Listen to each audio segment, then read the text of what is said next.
Hello, welcome back to the channel.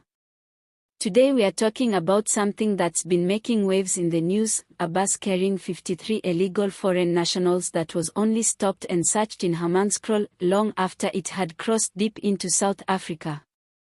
Stay with me until the end so you can hear the sources and verify this news for yourself. Now, South Africa has been grappling with a growing crisis at its borders for years, but incidents like this highlight just how porous and poorly managed the situation can be.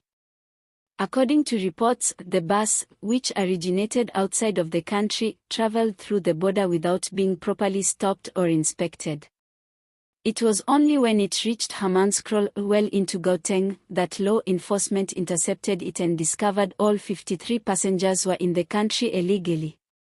Authorities confirmed that the passengers were foreign nationals from various countries, many of them believed to have entered South Africa without any valid documents. For many locals, this isn't just about immigration on paper, it's about the ripple effects on communities, jobs, and safety.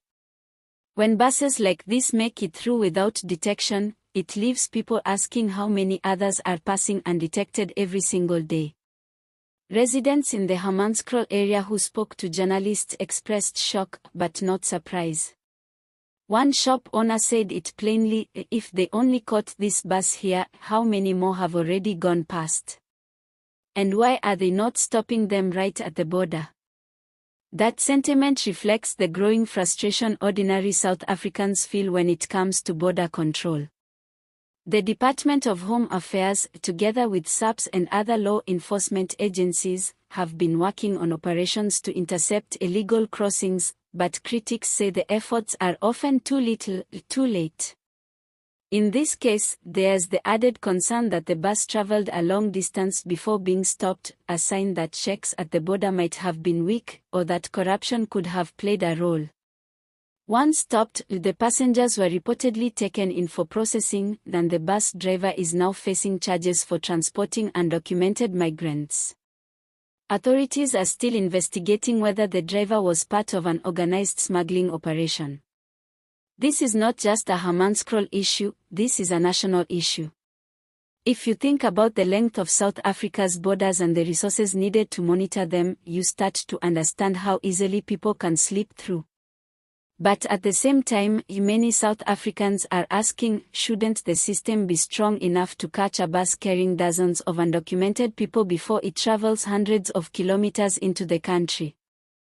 What also adds weight to this is the economic context.